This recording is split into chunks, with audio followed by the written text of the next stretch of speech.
Hello, my name is Dana Hartline, and I'm going to tell you a story of a person that survived the Willie Handcart Company of 1856. Mary Hurren walked in the Willie Handcart Company when she was 7 years old. She walked with her father, her mother, and her 3 sisters. At first, the journey was so exciting, for she had come from England, and the vast open land was astonishing to her in America.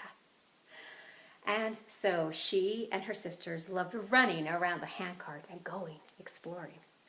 One day, Mary found a pit that was inhabited with rattlesnakes.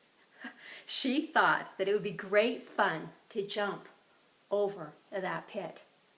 Agnes agreed, and so they backed up and they jumped again and again. It seemed as though they jumped an entire mile with each leap. It wasn't until years later that Mary realized the extreme danger that they had put themselves in jumping over those snakes, and that surely Heavenly Father had magnified their ability to jump so high and so far so as not to be harmed by those snakes. Soon, however, the journey became difficult. The snow began to fall, and with the falling snow, the temperatures dropped. In this problem, they had very little clothing and absolutely no shelter, with only a handful of flour, 4 ounces, to sustain them every day. One day, her father went out to collect sagebrush for a fire, and he found a piece of rawhide. He brought it back and boiled it into rawhide soup. They thought it was delicious, but it did very little to take care of the extreme and ravenous hunger in which they were experiencing. When they reached Rocky Ridge, there was 18 inches of snow on the ground. It went past Mary's kneecaps. Mary walked arm in arm, hand in hand, shoulder to shoulder with her best friend, Bodil Mortensen. They trudged hour after hour.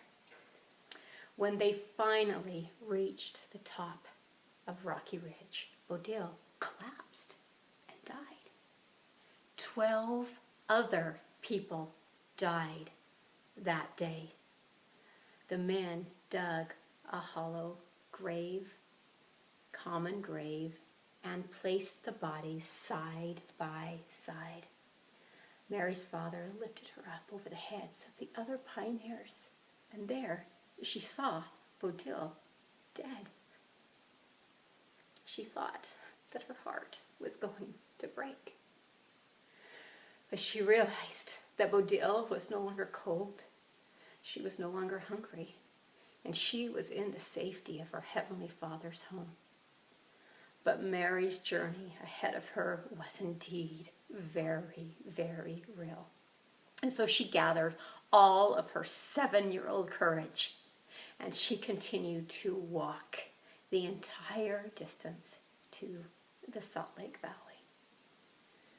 When they finally arrived, her parents' #1 concern was Mary's frozen feet, for she could no longer walk. Her father took her to a doctor. The doctor took one look at Mary's rotted, decaying, smelly flesh and said that her legs would have to be amputated or else she would die.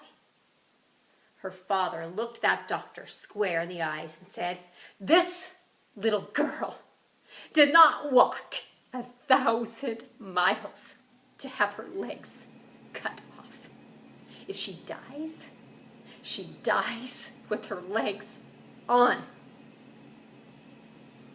Well, soon after that, they moved to Brigham City. They moved in with an old lady, Mrs. Snyder. Mrs. Snyder looked at Mary's feet, told her father that she must buy some fresh meat and put them on her legs for 3 days. Well, there was no fresh meat to be found in all of Brigham City. And so, in the dead of winter, her father walked 20 miles to Ogden and bought some fresh meat. He walked back and put them lovingly on his daughter's feet.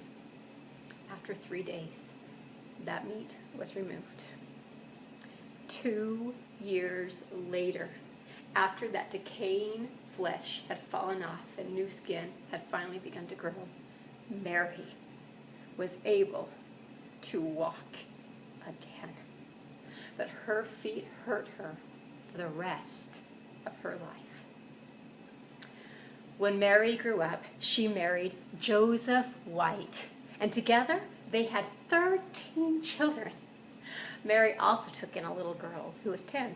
She had tuberculosis, and Mary cared for her like her own until she died.